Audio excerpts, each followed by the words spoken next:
Hello, Steve. Hello, Jill.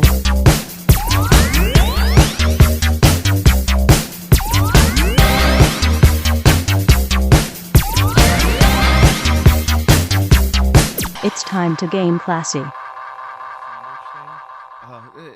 He was joking, right? Or was that Oh, like it was an thing? actual advertisement from the 60s. Oh, from the 60s. Okay, well, that makes sense then. Yeah.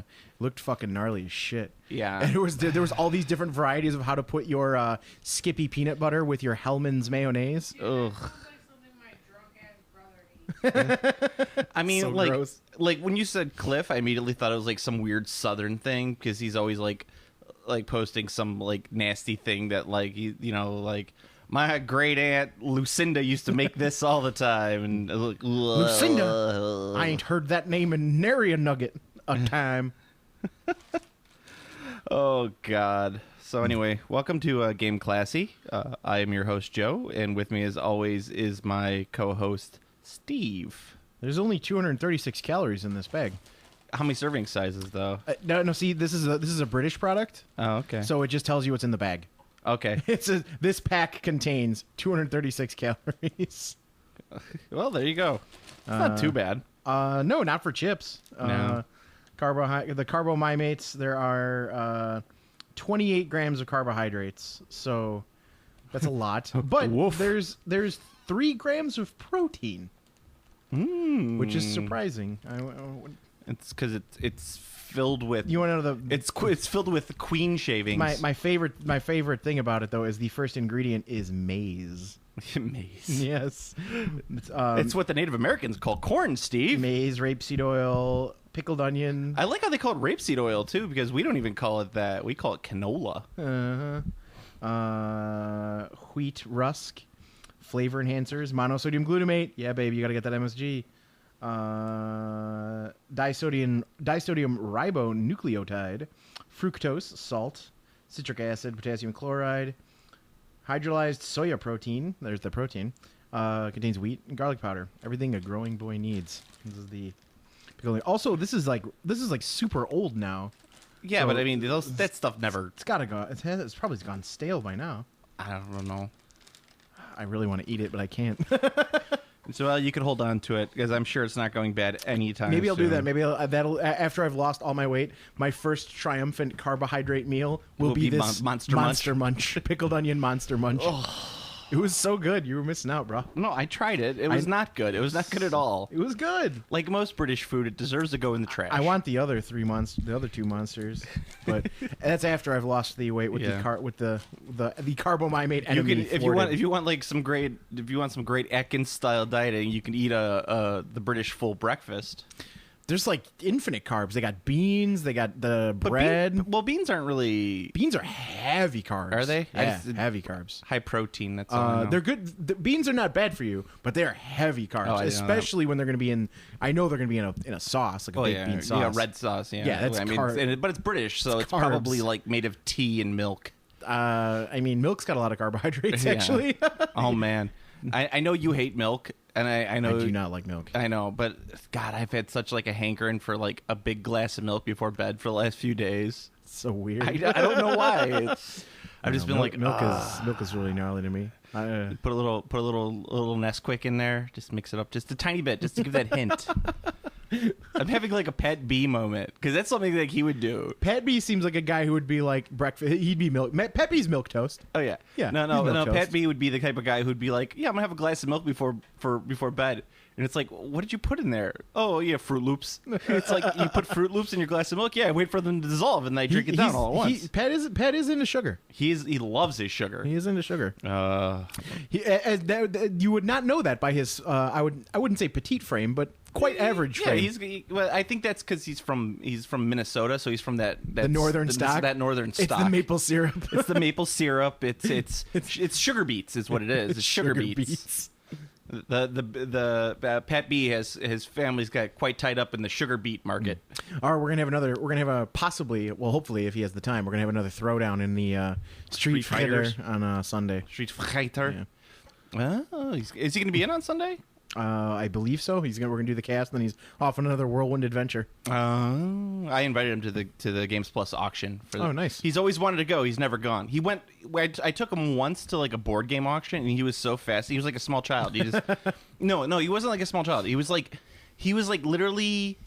It was like an alien world to him. Like he was an ambassador from a different world, and he just like we took him there, and he was just like, What do I do? How do I participate in this? I'm like, just stay behind. First of all, you got to get your quat loose. Well, I mean, it was like I kind of felt like Obi-Wan taking Luke into the Mos Eisley cantina, replete with aliens. Did you cut the arm off of a dude with a baby's ass for a face? He was like, ogre! And I was like, just cut his arm off. And some guy goes like, I don't like you. He doesn't like you either. Yeah. No, that's something that actually would happen generally. Yeah. Yeah, that's not a metaphor. That would, That happened. Oh, once. yeah. No, it's just I mean, I'm surprised a fight has never actually broken out at the auction. I mean, everyone's always very, very civil. Everyone would be too winded. Yeah, they're just like, like they tried to fight and just kind of they just sit back down in their chairs. I like the idea of like the arena music. Yeah, how does not even just the fat guys. The skinny guys would be winded too. They haven't run in just as long as the fat guys have. How does the arena music or pond farm music? They're just like going really slow as they're punching each other. No, I mean, like seriously, I've always I've been going to that auction now for going on 10 years. Are you ready to be my buyer by proxy? Yeah, I'm gonna be your buyer by proxy. Yes. I'm that amount of money though. It's not gonna get you a lot. Hey, I'm not looking for a lot, and I am looking for a deal. Yeah, because I mean, I know what a deal is. Yeah, because if I want the going rate, I could just go to eBay. Yeah, but I've been going there for 10 years, and I don't think I've ever seen it even get heated. I've seen the bidding get heated. Like, I've seen people get kind of mad at each other. I've gotten mad at people at the auction. Oh, I've gotten furious at certain people. Like, where I've just inflated my bids just to piss them off. I guess it's a good thing that I don't go very often, but I also don't know a lot of the guys in the Games Plus auction crowd. Yeah. Because I know, like, knowing my personality, if I saw someone I hated there, I would just buy. I would, like, if I saw them bid on anything, I would outbid them. I would just be like... Well, no. The trick is not to outbid them. The trick is just to inflate it to the point and then put it down so that they still have to buy it. But I don't want them to have the thing. I want them to have no satisfaction. Well, yeah, I mean, that's general. I'd rather see them spend more, and that's where I get my satisfaction from. You just have to kind of reorganize your priorities. Now, see, if it was something like, I don't know, let's say I was playing against, and I was bidding against... I can't even think of someone I don't like, but they were like, let's say they Lieutenant Googly. Okay, so let's say Googly was at the auction and he saw some like prime armor cast Eldar, wave serpents. I can't believe the wave serpents. The deals. Let me adjust my reporter's cap. No, because I know he's not a reseller and he wants that for his own personal army. It. I might outbid him for that. But a lot of times the people I'm angry at are resellers. I'm just you son of a bitch. Yeah, mine would be entirely personal. Like, it would have to be like... So, I mean, I guess I don't really... There's no one in the miniatures world who I actually have that kind of, like, animosity. Actually, there's almost no one in any gaming circle who I have that kind of animosity towards. Maybe some Magic guys, but they all quit. There was one dude, oh man, he was the best. I fucking destroyed him at this $1,000 cash tournament. He got so salty because I was using this card that was generally considered quote unquote bad, and I'm like, no, it just breaks this matchup. Like, it totally broke the matchup wide open. I'm like, it's fucking great. No one else is playing it, and it won the mirror match, and so it was 4. And I won the mirror match all day because I used that card. And sure enough, the very next week there was a pro tour. All of the pros were using that card in their sideboard. Fucking all of them. And I was just like, yes! It was so sweet because he went on a tirade to my buddy I went to the tournament with for like a half an hour about how shitty I was because I used this card because he got his ass handed to him by it. He was fucking losing his mind about it. That's nuts. And then the very next week, people playing for $50,000, all using 4 copies of it in the sideboard. I was just like, yes!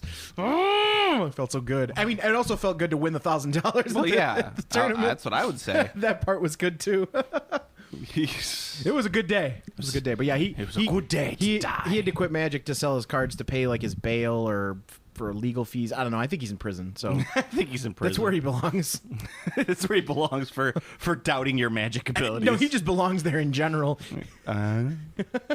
All right. He needs to get shanked for doubting my magic abilities. Before we get too deep into it, I want to ask you a question. Oh, I want to 'cause get deep. You said that you saw Zootopia. I did. It was really good. I saw 2. I don't think I had quite the same reaction you did. I liked it. I mean, it does have a 99% on Rotten Tomatoes, so someone's got to be that 1%. No, yeah. I mean, I just kept on feeling like it was really creepy. Did you get a feeling like it was creepy at all? No.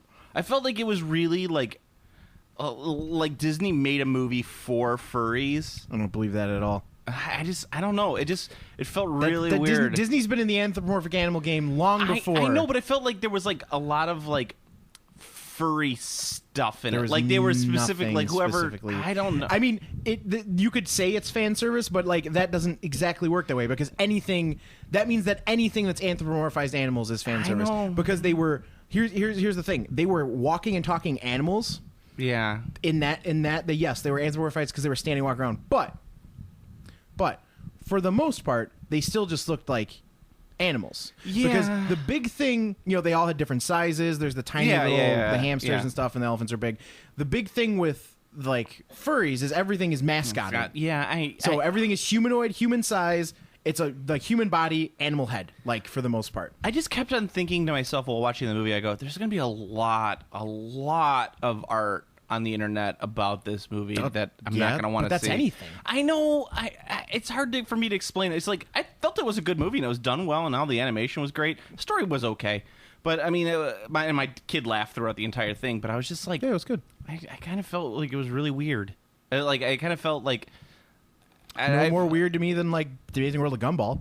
You could say, I mean, is that furry fan service because all of the characters are animals? No, because it's like this felt like it was like trying to be a little sexy. Like I know my wife, I was talking because she loves Jason Bateman, and I was Who like, doesn't love Jason Bateman? He's a very lovable guy. He's a very lovable guy. But I kept on feeling like I was like, people are going to be like attracted to these animals. Like it's just weird. Yeah. I don't know. I can't explain it. It's like furries to me. So are you trying to say that you were attracted to these animals and No. you are in fact a furry?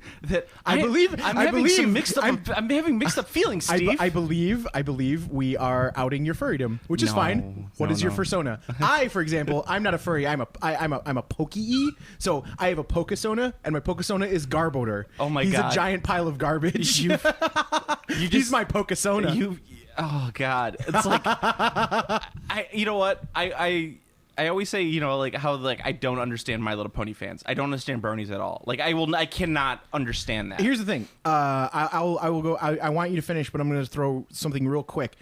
I understand people who want to watch the show. I watched a couple episodes of the show because it was such a phenomenon. I'm like, well, I got to figure it out. It's a fucking miserable show. I don't know what the fuck the thing is. I understand people who like the show because people like lots of stuff. The brony thing is just weird. Well, no, that's specifically what I'm talking about, like the brony thing. And I'm like, I don't understand. I cannot understand it at all. I can't even justify. Like, sometimes you could reason things in your head, like, oh, I understand how they get to this level, but bronies, I can't like fathom it at all. And I'm kind of like that a little bit with furries, but it's like I kind of understand it too because I'm like, Wayne's World explained the best when they said, "You ever find Bugs Bunny attractive when he put on a dress and acted like a girl?" But Bugs Bunny attractive when he put on a dress and acts like a girl bunny? But that's no, no. Neither did I. Yeah, me neither. Yeah. But it kind of cracks it open a little bit for me because I get where people get the furry thing because they grew up watching anthropomorphic animals on TV. Yeah, I mean that shit's old as fuck. Yeah. Thundercats. Like, I mean, there's Thundercats is different. It's not. No, Chitara, she's a furry. No, that's not a furry. It's not a furry. It's a furry. There's percentages of furry. She would fall into the category of. Have you ever seen the little block of the? No, I have not seen there's any block. There's a little image block of the furry percentages, and it starts at cat girl, which is anime. It's just like a regular girl with cat ears. Cat ears and cat tail. I would understand That's the farthest away from furry you can get to that still has an animal aspect. And then there's the all the way down, which is actually just an animal. And there's several images in between that has percentages and its classification. She is not at the very tippy top. She's not at the very tippy bottom. She's higher than standard. So if the average furry character is a median, she is closer to the cat girl than she is to the actual animal. But she's still in the furdom scale. Okay. We're gonna call this the Ferdum scale. I'll defer to you because you obviously have deep dived into this dude, philosophy it's the of internet, furries. bro. Yeah, you've deep dived this. You've mined this, but for Chitara, I would be like, no, she's not. You know why? Because she doesn't have a muzzle. Like furries have to have muzzles. That's just me. I don't know anybody who's out there who's a furry. They kind of do because they have the Thundercats do have the kind of like nose thing. Like if you look at Lion-O, like he's not a muzzle. kind of got it. Not a muzzle. Different. It's Different like thing altogether. sorta. It's like a really smushed one. You know, it's like a bulldog. Like saying a bulldog doesn't have She a has muzzle. like a human nose. It's completely different. I'd actually have to check Chitara because Panthro obviously looks like a cat dude thing, and so does Lion-O. He's got like that flat nose. He's got a little kitty nose and Wily Cat and Kit. I'd have to actually look at a more recent. I'm image gonna look up at Chitara. We're gonna look up Chitara right she's now. on some level of the furry spectrum, but let's just. I mean, there was the gummy. Well, no, I don't think anyone. I don't think any. Well, they're probably. I can't say anyone because everyone is sexually attracted to something in fucking everything. Yeah, I'm sure some dude is jacking it to Turbo Teen right now. There's nothing wrong with jacking it to Turbo Teen. I didn't say there's anything. No, she has a completely human There's face. nothing wrong jacking it to anything you want. Okay, yeah. She is an anomaly where she actually has like a regular humanoid face. Because if you see Panther, but she's got the claws and she's got the furry thing. She's definitely not exactly. I wouldn't say Chitara she's was not exactly. created by some guy who had a really deep fetish in something. That's all I'm gonna say. Maybe he really wanted to have sex with a cheetah. Well, okay. I'll say yes. So, yeah, I mean, but yeah, it's all. No, that's the Lion-O thing. has a human nose too. No, Lion-O does not. He's got like a weird like triangle thing on his nose. It's not here. It's when there's some scenes where it's at the bottom where he's moving. He's got like a weird little. I think you're just little dealy. I think you're. But I mean, Lion-O looks like a fucking. He looks like a fucking like He-Man fucked a jaguar. He fucked a jaguar. You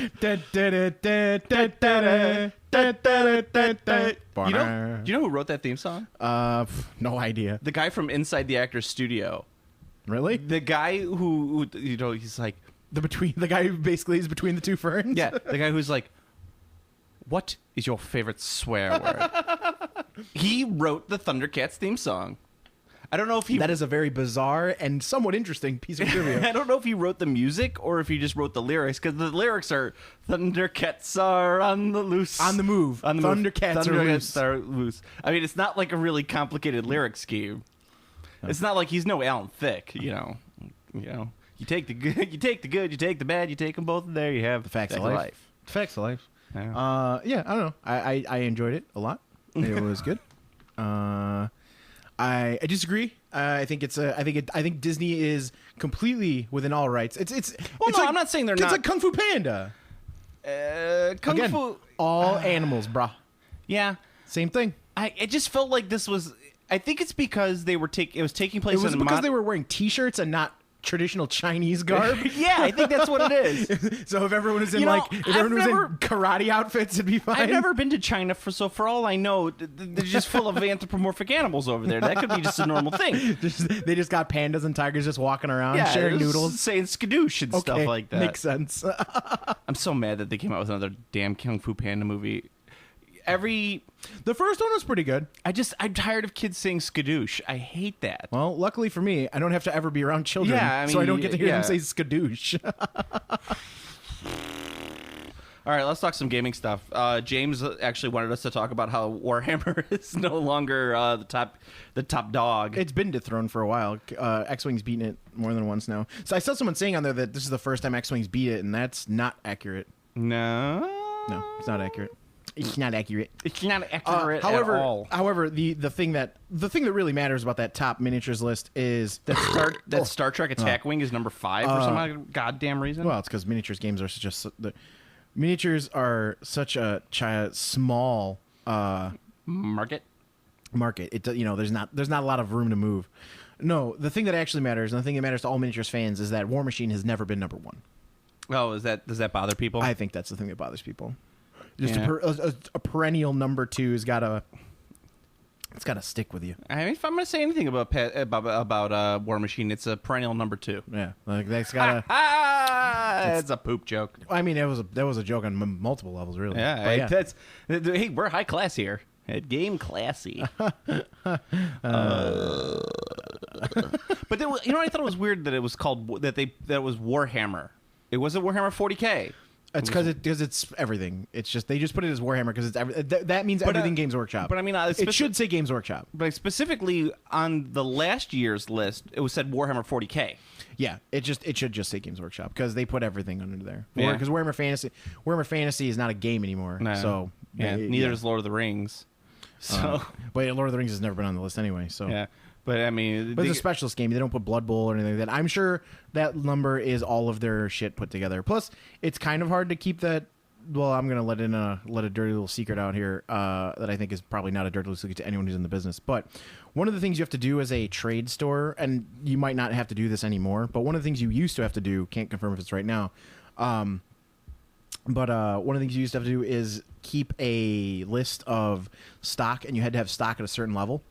And when you sold something, you had to reorder it. So like Age of Shitmar, say they're like, you need to this is specifically with Games Workshop. Specifically you didn't Games mention Workshop. that, but so you have to buy 5 copies, and then they send out like a little survey thing that's like, how many copies have you sold? And then like if you sold 3 copies, you need to reorder 3 copies. Like you have to. That's part of your trade agreement with Workshop. Now most store owners, they just lie. So if like their initial was like, say 5 copies of Shitmar or whatever, and it takes them 2 years to sell it through, like they're never going to say that there's another, that they're missing one. They're going to have 5 on their sheet until the end of time because they don't want to be forced to restock, because Workshop wants so much control over what you're stocking and how your thing looks. And I kind of get it because they want somewhat of a standardized expectation if you go into a store that stocks Games Workshop. The problem is they ask for too deep of a commitment, and that's their big weakness. Is they ask like, they don't want you to, they don't want you to test the waters. They want you to be like, you give us $5,000, like have $5,000 worth of active Workshop product in your store at all times. And miniatures games are a big commitment, even for Warhammer, which is the easiest one to sell because it's ubiquitous. It's just like Magic, and card games in general, and lots of things. Like I always tell people, like if you're getting into miniatures, like you want to get into miniatures games, and you're on your own, like you don't have a group, you should buy 40K. Yeah, because it's just period. There's always people who are going to be playing. Period. 40K. Like it's not even close to a question. If you are getting into miniatures, and like there's some younger guys I know who get into miniatures games, and like all of them get into 40K, and I'm like, that makes sense. And a couple of them have gotten into War Machine or other games, but they all get you get into the game that your friends are playing. If you're getting into it by yourself and you're kind of on your own. First of all, why are you listening to this podcast? That's really weird. But get off the, stop listening, you damn weirdos. It's just odd, man. And 2, the just 40K is just the way to go. Like if you wanted to get into a trading card game, like you should start with Magic. No questions asked. Like you have to start with the biggest thing, because if you play the biggest thing, you'll get like the general experience, and then what you do is you buy your Magic cards, you can go and you sit on them for 20 years and hopefully make some money on them. That could be a thing too, depending on how lucky you are. You don't even need 20 years. There's some that have been. There are cards that were playing that were in standard maybe 5 years ago that were selling for $8 to $10 each, that are right now going for $80 to $100 each. So you can get value very quickly as long as you know what to look for. As I always say, Magic is such a weird. Magic works like its own currency. I can't explain it. I've read economic treaties. I've read David Hume. I've read the Federalist Papers. I've read Hamilton's treaties. I know a lot about economics, and I cannot tell you how Magic works like that. The closest comparison you can have to it would be 100% like military economics. Like you'd have to imagine a world where everyone can fight a war at any time where no one would die, but you want to get the best guns. And the best guns change every so often because there's an arbitrator who determines which guns are allowed to be used during certain time periods. So that's why it's its own thing, because cards fall in and out of favor through they're banned because there's a every year and a half or 2 years there's a ban of everything, where everything that's currently played goes away, goes into the legacy formats. But even still, it's like the actual stock market for if there is such a thing as a stock market of Magic cards, which you can make the comparison that there is. There's a tracker that has the EV of set. The closest thing you get is the EV of sets, which is the expected value. Yeah, and it's insane. Oh, yeah. It's like watching Wolf of Wall Street. It's understanding a set that can. So if you're trying to sell boxes for money, it's understanding what does that set offer the game forever. Like what does this, like, for example, Battle for Zendikar, or not Battle for Zendikar, the original Zendikar, a box of Zendikar I think is $600. I think the Battle for Zendikar was a Roger Corman movie. Well, it's actually it's one of the newer Magic sets. Yeah. Zendikar, a box of Zendikar is like $600 some right now, and the reason it's that expensive is because it contains the fetch lands, which are those cards that are $80 to $100 each. And the fetch lands are a cross format. Any format they're legal in, people want to play them. They're that good, and they're going to be that good, and they're going to be good until the end of time. Like that's just how strong they are. Then you take a set like Dragon's Maze. Dragon's Maze is currently worth less than its original market value. Its original market value, the retail price of a box of Magic cards is $134. So Zendikar is worth $600. Dragon's Maze, maybe $90, maybe, and because Dragon's Maze has 0 cross-format superstars. I think the most expensive card in Dragon's Maze is like $5. So a lot of the things that'll determine the value of the box is the EV, the expected value. So if you open a box of Zendikar, you're probably opening up at least what you paid, and that's the guys who are sharking it. They know. You need to know offhand if you're in the business. You need to go like expected value of a box of Zendikar is $1,000. That's not what it is, but let's say it is. It's $1,000. So if you're buying it for $600, you're getting a fucking sweet deal. Yeah. They're never that good. There's a window where you can sneak in like. Yeah, it's like literally like stock trading. Yeah, it's have insane. To know. Yeah. I mean, and the thing that just boggles my mind is the fact that Wizards or whoever's technically in charge of Magic, like I know Wizards puts out it, but like the person who's specifically in charge of Magic, because if it went to committee, they would all the cards would go to shit. So there's actually some teams. Oh, you mean like R&D? The R&D team changes freely. Yeah. It's all overseen by Mark Rosewater. Okay, he was a writer on Roseanne. Damn, true story. Wrote on Roseanne. So weird. But let's say that it's this Mark guy. He has the ability to hypothetically print money. Yeah, like if he wanted to, he could be like, I want some Black Lotus cards, and he could like create a whole sheet of Black Lotuses and flood the market with them. Mm-hmm. But he chooses not to. Well, you can't, because then you devalue the game. Exactly. So he has there's like a knowledge of understanding of economics in it, which is so interesting. That's to me. all TCGs. That's the problem Force of Will's having right now. Force of Will, it's so easy to acquire cards.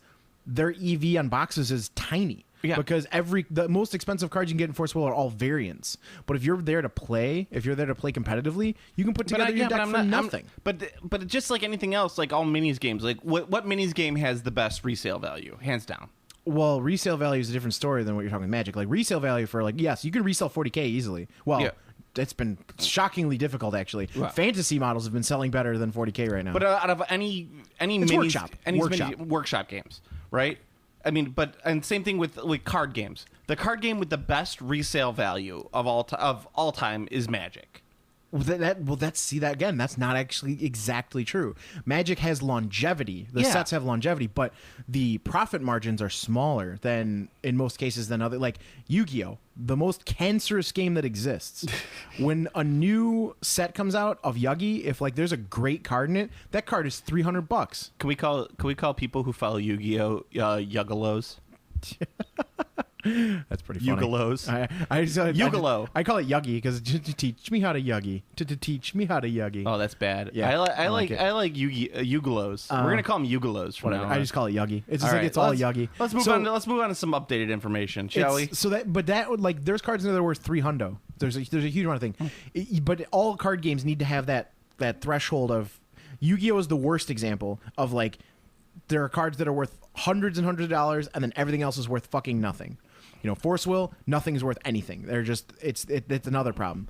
You need to have that median line that you need to be close to. Yeah, and Magic does that very well. Yes, and Magic sometimes hits the spike, but they never go down. All right, so Kickstarter that popped up that I thought was really friggin' awesome.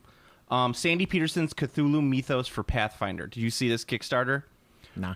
I want to show you the So it's not only is it a rule set, but it's also got a bunch of minis with it. These are some of the coolest Cthulhu minis I've seen in a long ass time. I'm gonna bring them up for you. So Is it from the dude who made? Oh wait, I did see that. It's from the dude who made Cthulhu Wars or whatever. I think it something is. like I that? think it's the same guy who did Cthulhu Wars. But they are just so cool. Hey, Shantak. Hey, Shantic. I don't know if those are the minis used for Cthulhu Wars because I've only seen Cthulhu Wars once, and I was like, this game looks infinitely too complicated for me to play. Yeah, I think it is the Cthulhu Wars things. To Yeah, be they're honest just with really cool looking. you. Yeah, they look sweet. Yeah. It's a little on the expensive side. It's $100. You get one set and the rule book, or I'm almost 100% sure that these are the Cthulhu Wars guys. or you could get the rule set and 2 of the smaller adventure packs. Either way, I think it's a pretty decent deal. You're getting some really, really, really nice models. I like the models, but I always have that thing where like I always have a slight disdain for anything Cthulhu. Well, it's sort of. I have a slight disdain for anything that illustrates Cthulhu. Yeah. Or create miniatures, card game stuff, like anything like that. Like, because you give form to the formless. It's kind of a. You go on a jihad. It's like when the Muslims see a picture of Allah or Muhammad. It's kind of. I mean, like you go a little nutty there. I don't like the. You're describing the indescribable. Yeah, you go on a nerd jihad is what you do. A najad. A najad. Yeah, it just You got a najad against the Yuggalos. There's a few things that are fine. Like I mean, and there's like a widely accepted how Cthulhu looks because he looks exactly how he's described.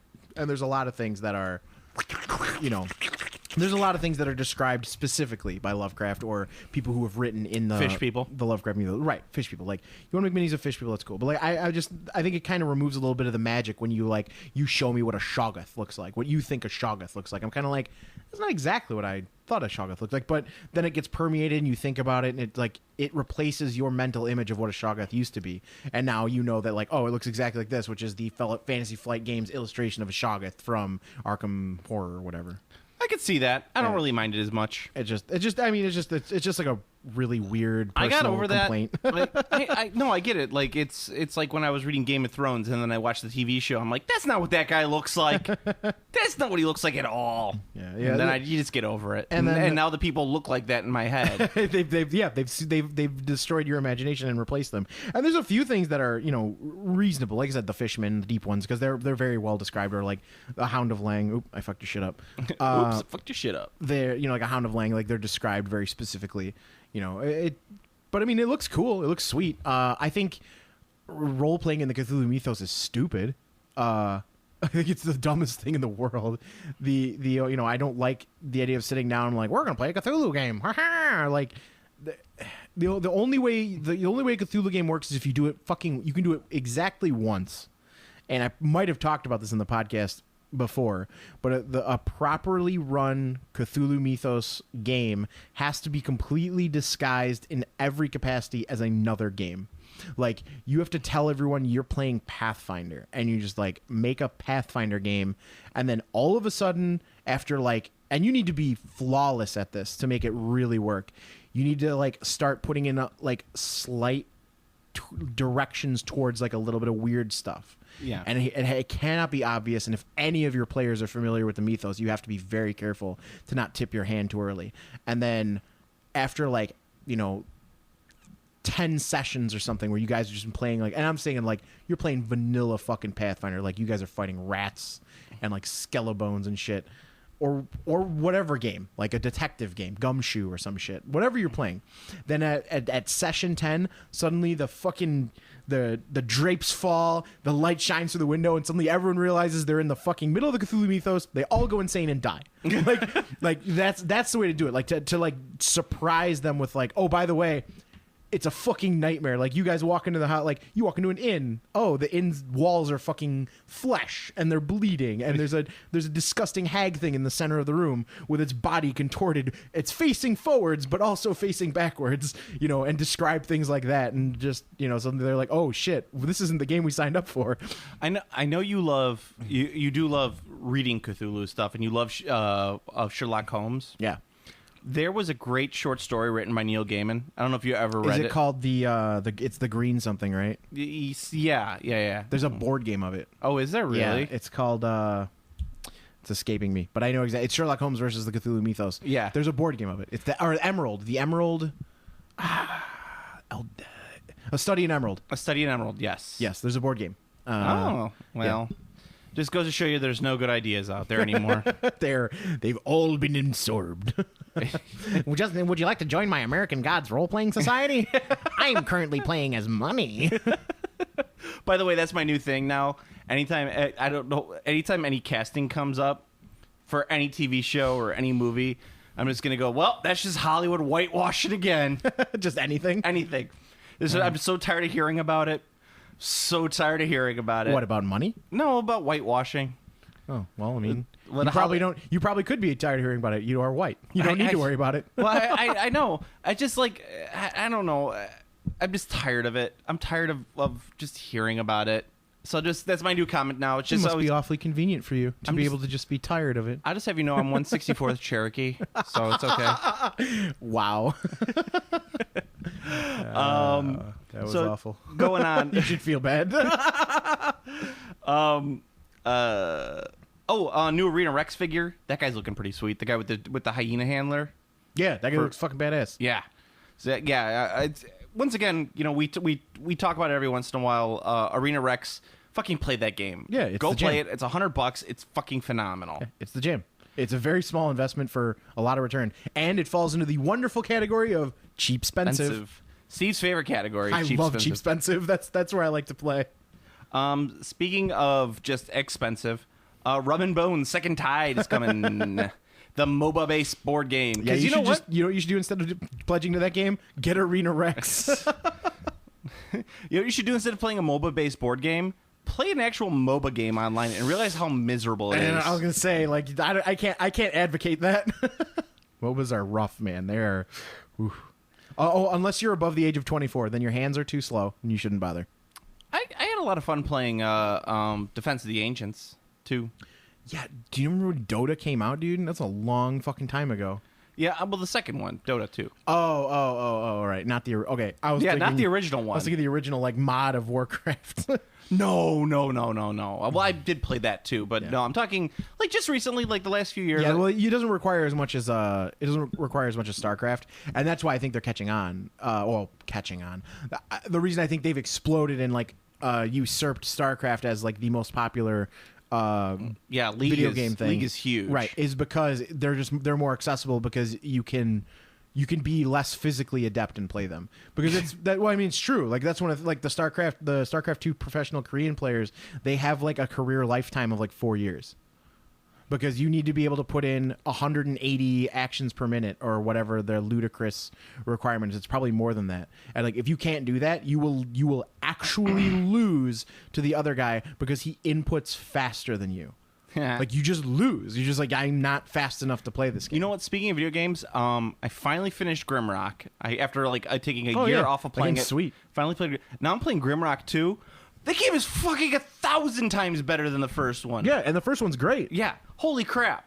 I've just been like having a ball playing it, and it's like this is so much better than the first one. It's great. Both the games are fantastic. I knew you'd like it because it's a great throwback to the classic dungeon crawler like Eye of the Beholder and stuff. Super fun. Yeah, the only problem with 2 that I'm having is that the food mechanism on 2 makes it so much more difficult. Yeah, it's harder. Like you run out of food. People so complained about the quickly. first one being too easy. Well, yeah, and I didn't think the first one was.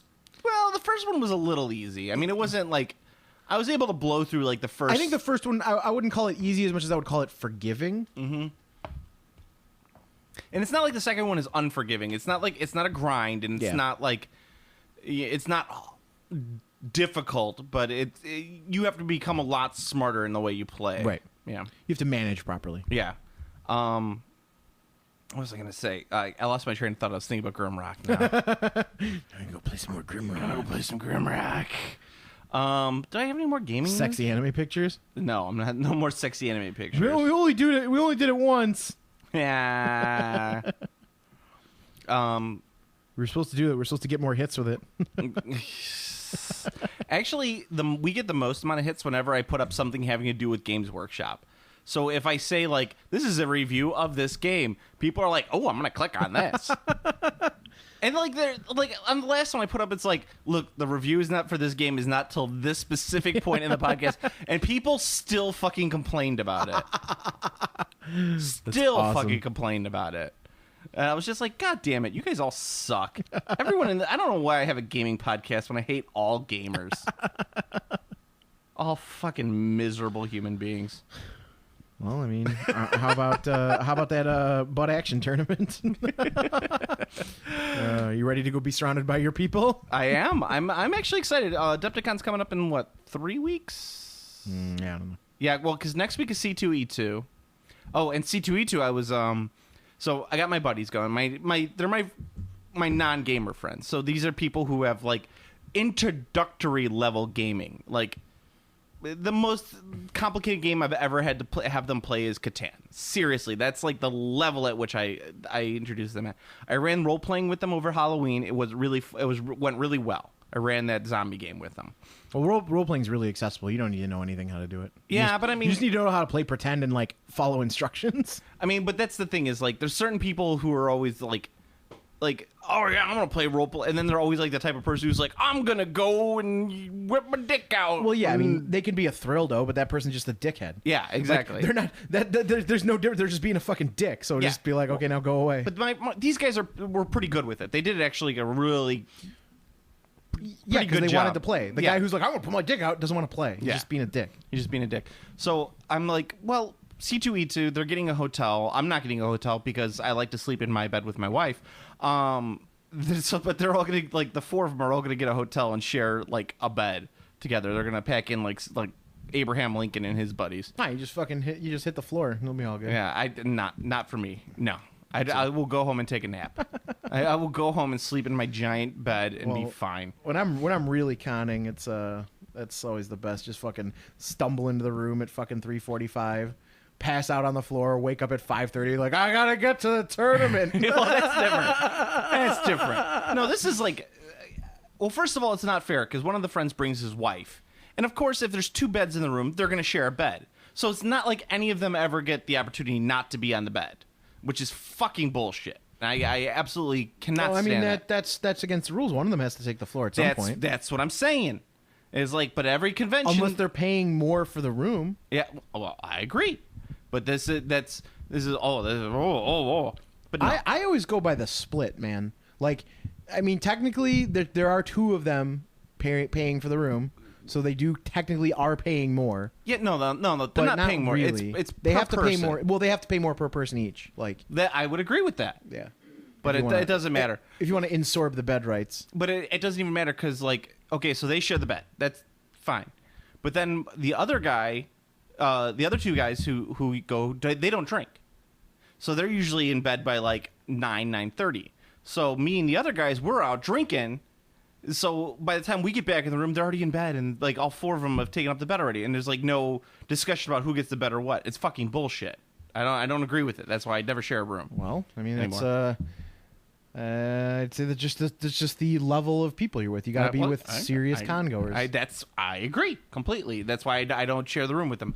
But anyway, so I was like, well, how about the night of C2E2 when you guys are staying there, we run another game. I'll run you through either the zombie game or one of the other end of the world games. We could do some Dungeons and Dragons. We could do something, whatever you guys want. I'll even run you through Star Wars. And then, so get a text back. My buddy, he got the Star Trek murder mystery game.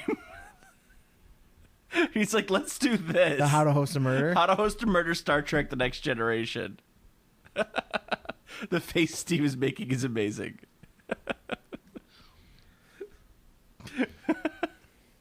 I get to be Worf. That's all there is to it. Yeah, you're going to be Worf? Yes. I'm just going to constantly say, I think we should fire at it. Captain, we should probably be prepared for combat. I think we should go to Code Red. No, Worf. Worf, stop suggesting we fight everything. But sir, I say we should put our shields up.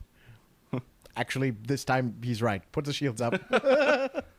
yes. I imagine that Worf has a little moment every time the captain like listens to him, like his like combat centric advice. He's just like yes, because I imagine from the perspective of a GM. So Picard being the GM, you know, he's got the one player who just wants to fight everything, and he's got to rein that guy in all the time. But the guy never learns. He still wants to fight everything. But the one time he's just like, we got to fight it, and GM's like, all right, you attack it. He's just yes, fucking roll my dice.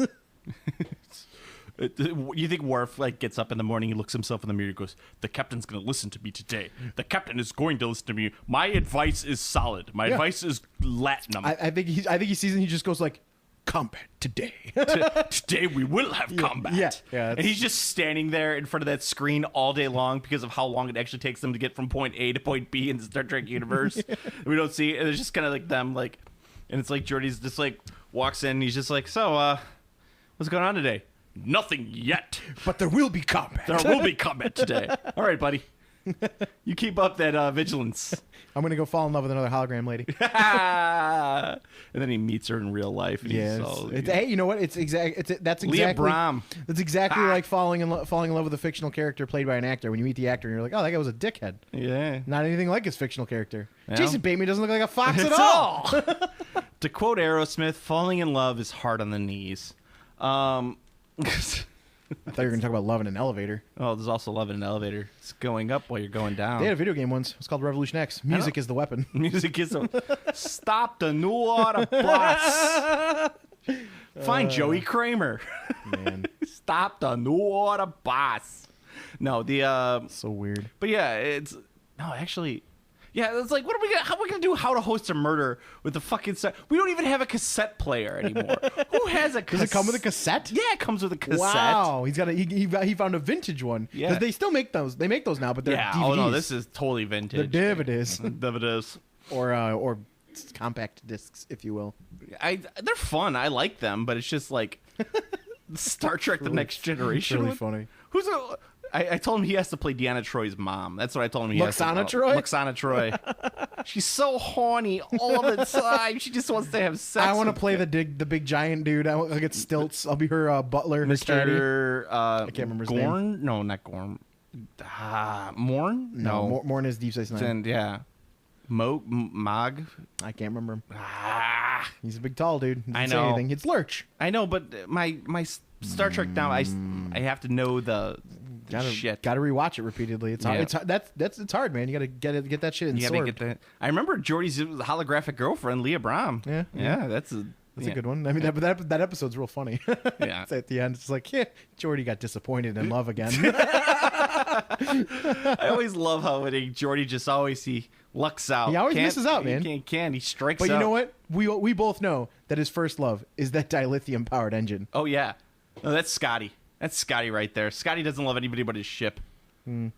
Yeah, probably. Yeah. She's giving her a more powerful blow, Captain. He's down there having sex. He's just banging it. Scotty, are you fucking the engines again? No, Captain, I'm done. I finished a little bit ago. I just put a clear coat on. It's hard coat, Ma. I swear it's hard coat. I was just thinking, like, we were talking about the Captain Picard as the GM. I always thought it'd be funny, like, if, like, you know how they're always playing poker?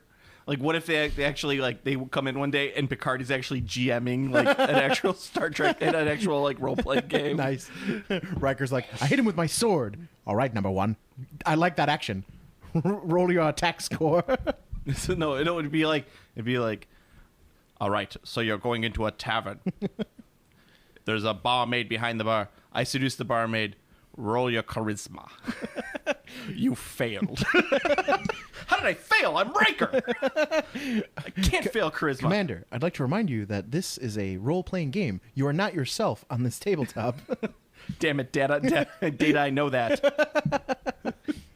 You only have a 43% chance to succeed in this action with your multiple enhancement modifiers, sir. I like those odds. You rolled a 1. A 1. A critical fumble, number 1. Geordie's fucking asleep. Worf is like, when do I go to hit something? No, Worf's writing up a new character because his last guy got killed. This time I'm going to be a mage. Worf would never be a mage. It'd be like, what's your next character, Mr. Worf? A barbarian. Your last 12 characters were were barbarians.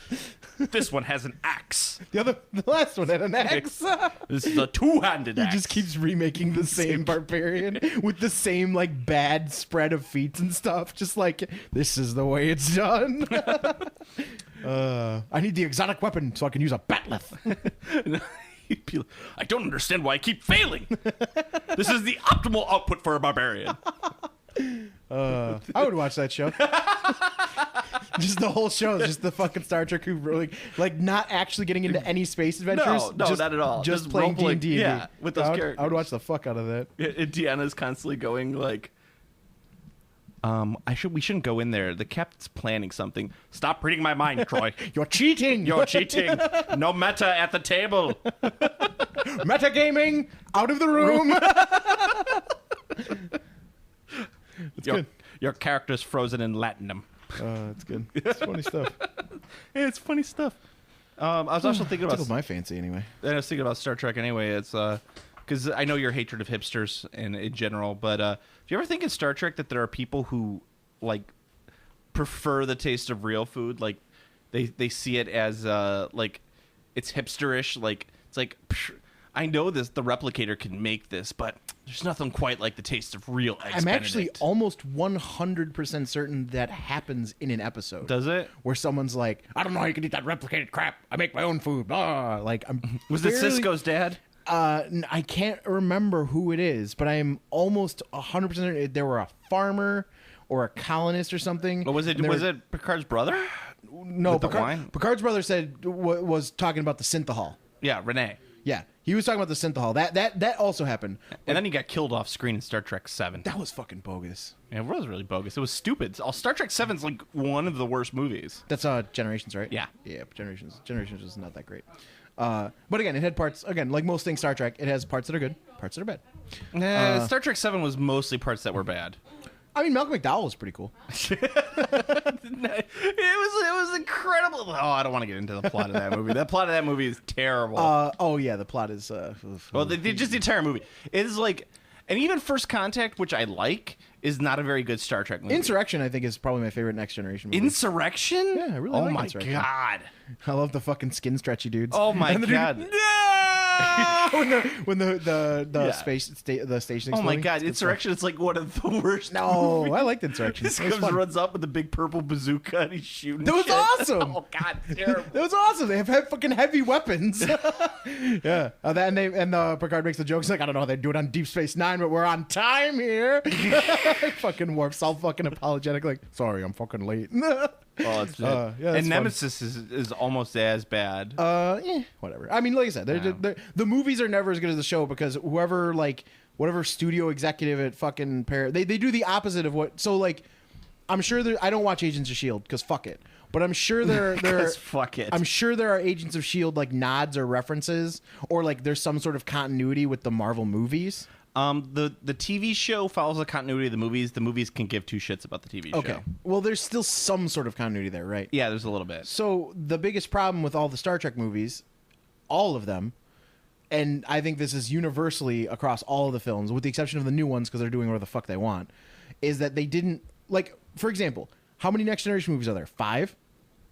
7, First Contact, Insurrection, Nemesis, 4. 4. How many movies is Q in?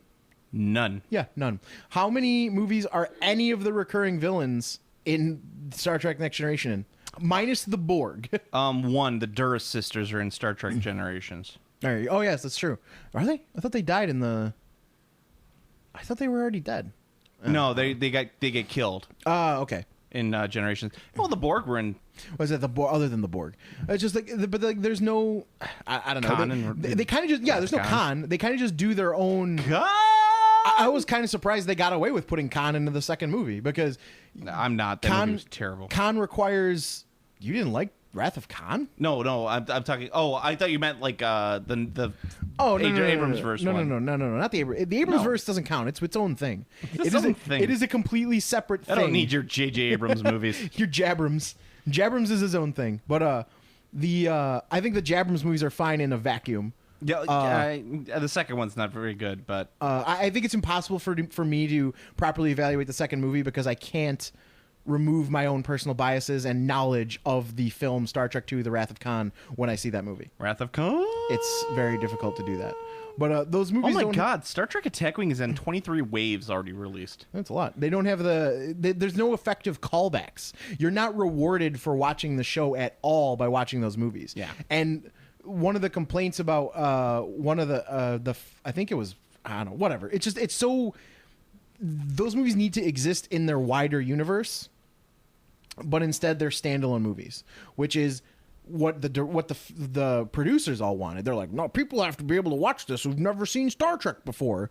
And it's like, who the fuck hasn't seen at least one episode of Star Trek? Who's going to see a Star Trek movie? Who's never seen at least one episode or a previous Star Trek movie? So you don't need to make it a so in thing that only someone who's seen every episode of Star Trek is going to know what the fuck is going on.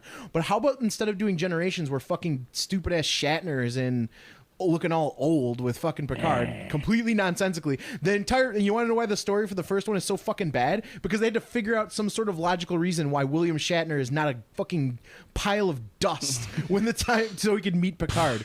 But you want to know what would have made the first movie very interesting? My opinion, if the enemy of the first movie was entirely those fucking bug things from the first season.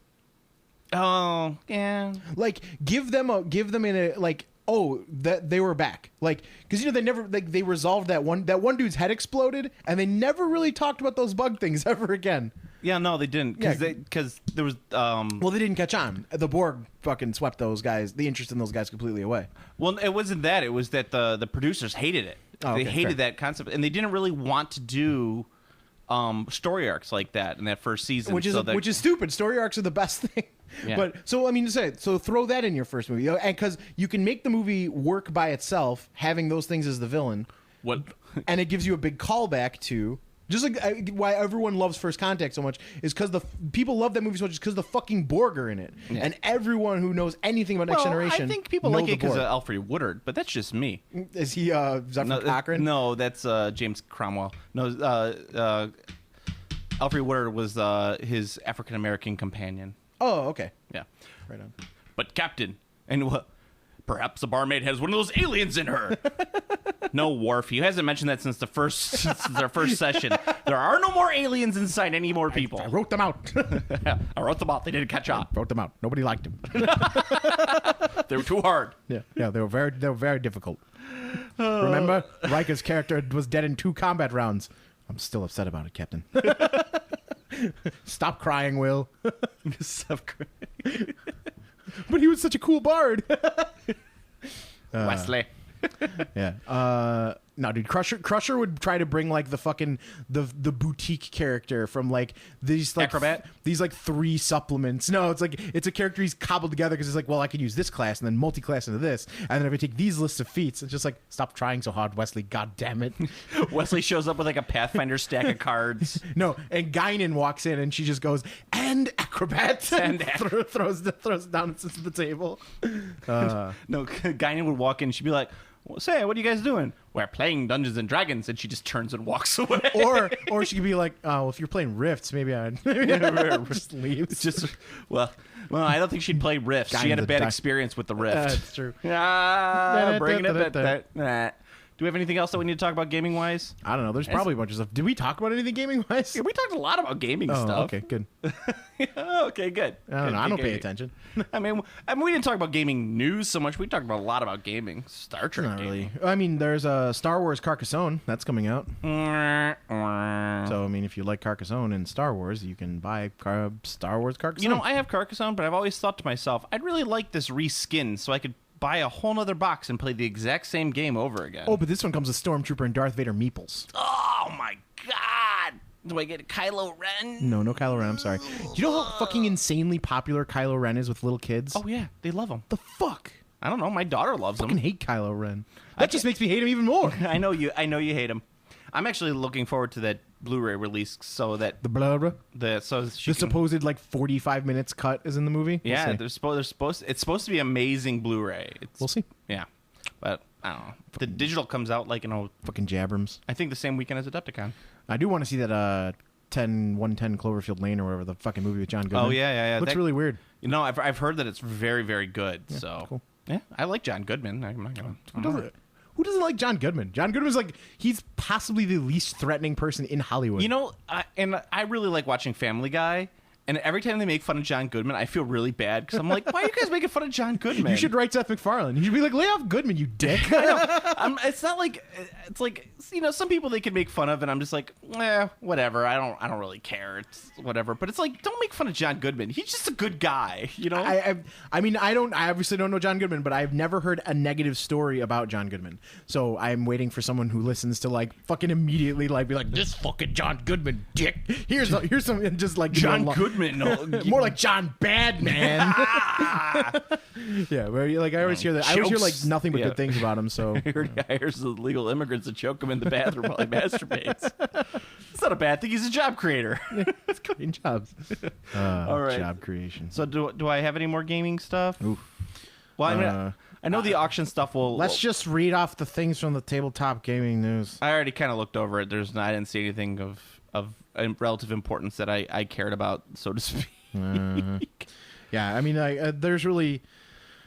I mean, there's a new Magic set coming out next month. We'll do a bunch of podcasts before it comes out, so I mean, that's the thing. There's a brand new Force of Will set that seems to be okay if you're into the crad games. Pokemon card game is fucking huge. Like, Right. like the card game has always been. It's always existed. Like, it's done pretty well. But this like the new push set. the push that's happened with this 20th anniversary thing is ridiculous. I can't believe how many people are just like scrambling for Pokemon cards. It feels kind of like 99 again when the card game first launched. Oh, the year was 1999. I think it was 99. Because Because the Pokemon was 20 years ago. I can't remember when the TCG launched. I think it was 99. It was 96. I don't know. Oh, 99 we could also do, hey now, you're an all-star, get your game on. I thought that was early 2000s. Yeah, it's probably. Yeah. Well, 99 it would have to be like I recall about in the mirror, see a little bit clearer. The rottenness and evil in me. Yeah, I don't know. I never listen to music. It's not my thing. We could do anyone can see the road that they're gone is paved in gold. How about streaks on the china never mattered before? Who cares when you drop kick your jacket as you came through the door? No one glad, according to our new arrival. Life is more than mere survival, and we must not live a good life yet.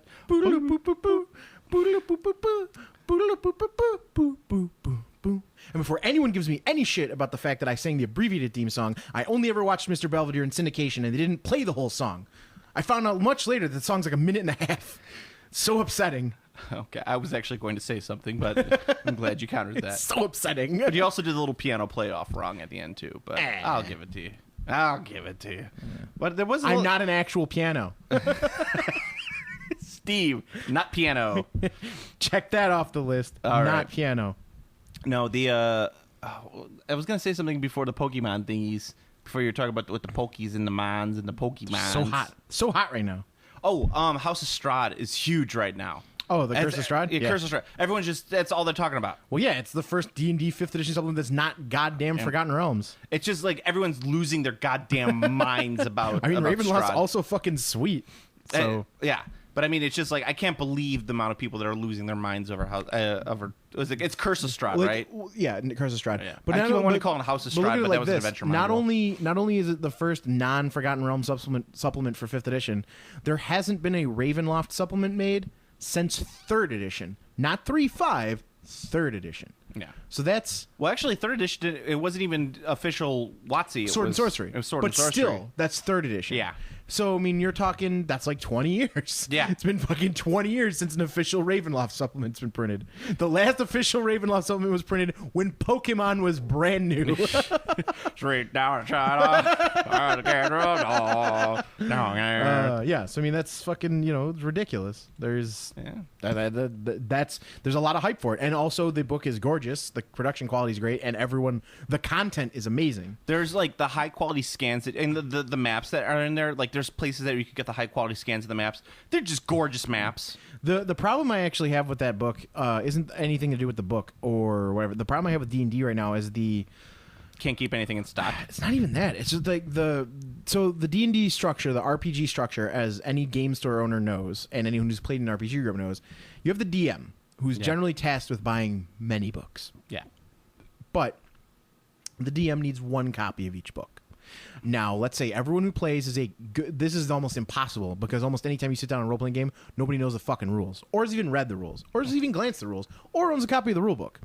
But let's say Or even knows what game you're playing. Let's say you're in one of those like strange groups where people actually own the rules. And let's say not everyone owns a copy. Let's say it's, little more than half. So we're in a group of 5. So let's say 3 people own the player's handbook. That's 3 copies of that book sold. The Dungeon Master has 1 copy of the DM's Guide. That's 1 copy of that book sold. So Wizards of the Coast releases a player supplement. Well, the DM will need that because he'll need to make sure that he's, up to date. Yeah. So that's a sale for the DM. Oh, and then the 3 players need that. So that's 3 players buying it. So that's a total of 4 book sales. Now you release a DM supplement. Well, the DM needs that. And that's it. Just 1. Now, all of the Wizards releases, except for Sword Coast Adventures, have been DM books or DM supplements. It's all DM shit. Horde of the Dragon Queen, DM. Princess of the Apocalypse, DM. Curse of Strahd, DM. It's all DM. The only player release since the beginning of 5th edition has been Sword Coast Adventures, which means Sword Coast Adventures still outsells every D&D book by like 5 to fucking 1.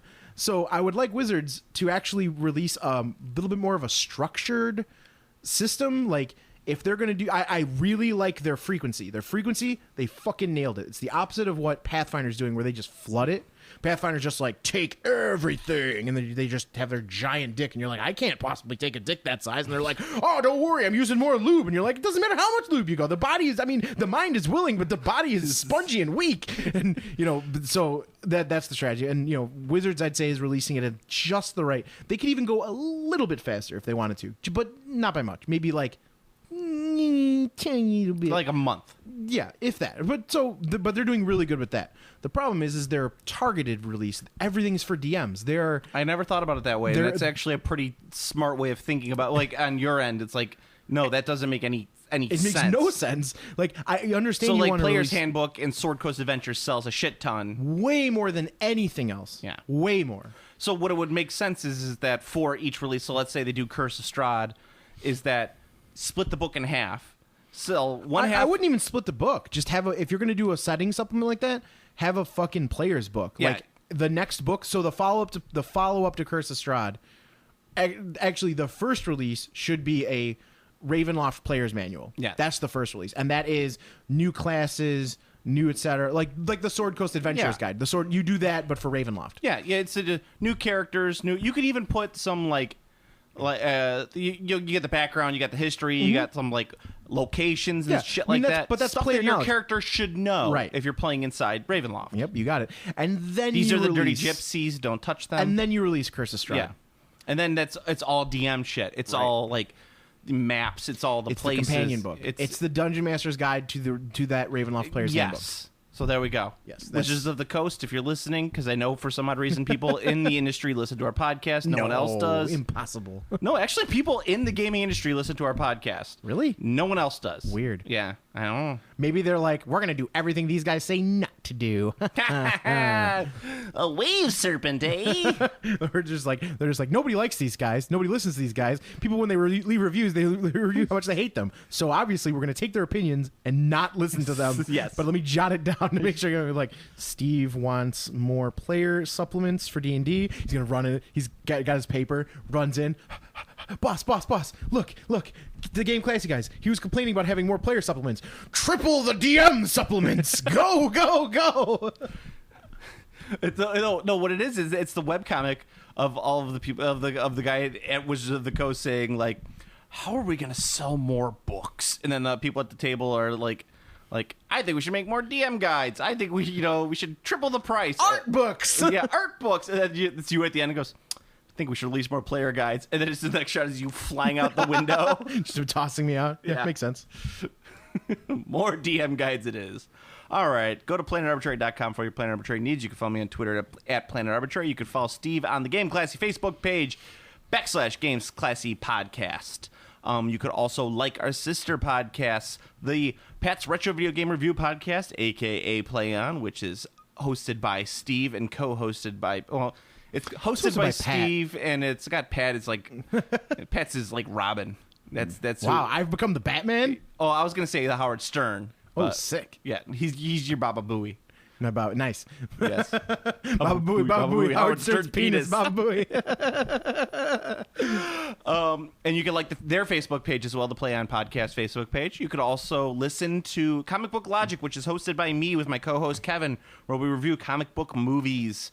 We'll go through all of History Time. We're doing Man of Steel next week, so the Zack Snyder 2013 epic Man of Steel. Yeah, I'm looking forward to tearing that one a new one.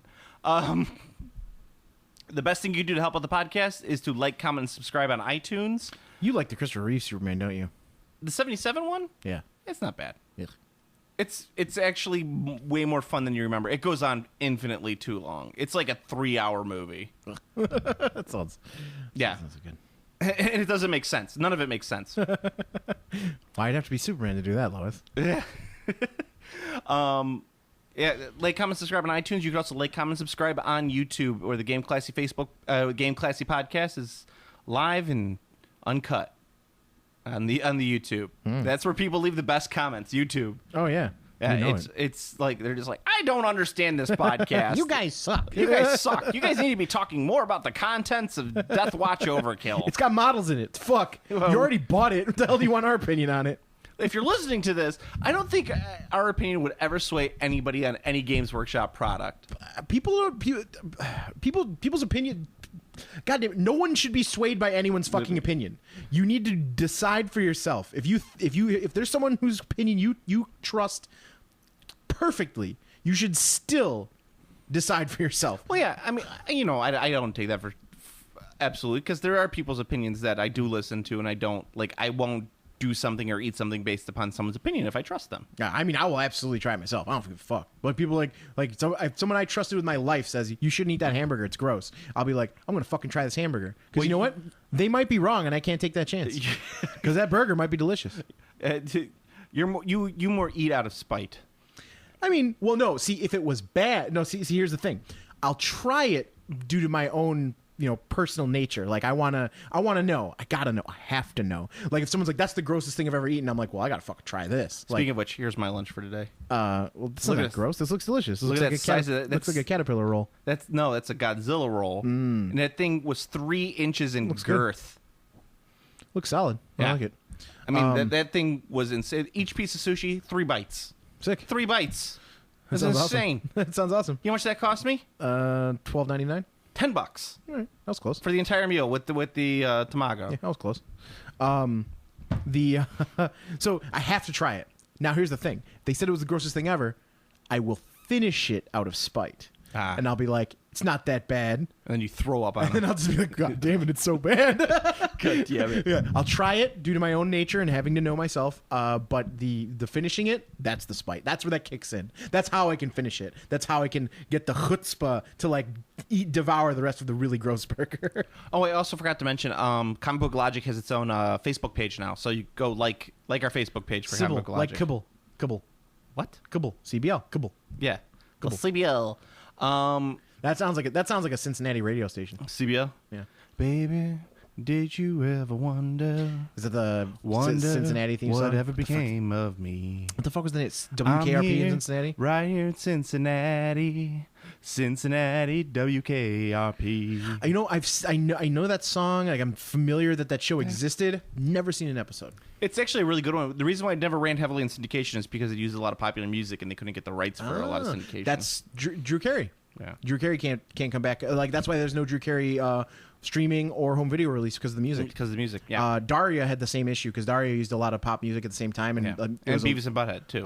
yeah, and what Well, they had the videos. right, but what they did for Beavis and Butthead, they actually eventually got out on DVD with the music video content. I don't know how MTV swung that, but they did. Now Daria, they also released, but the release of Daria, they replaced every bit of music with a completely new music track. Yeah. So it kind of was weird because I mean I never watched a lot of Daria, but my sister really liked it. So like I always heard episodes or heard music and stuff, and like they had episodes that had like pop music in it. And like I hear the new one, it sounds kind of off. Like the music doesn't sound proper. Well, yeah, that's the same thing that happened with the Wonder Years. Oh, okay. Did that again music? Well, I mean, you listen to like the Wonder Years starts off with the What would you do with and we're both doing the Joe Cocker hands too, which is the funny thing when we both started singing that. Yeah. But they like Will you stand over but yeah, the Joe Cocker hands. But they even changed like the opening theme. It's like no longer the Joe Cocker. That's bullshit. I know. It's not the Wonder Years without that song. Yeah. I've never been a big fan of the Wonder I'm Years. not a big fan of the Wonder Years either. Yeah. The golden, that's 60s. You know, we end almost all of our episodes talking about TV. Yeah, I know. So, Steve, until next time. Stay classy, true believers. Game classy.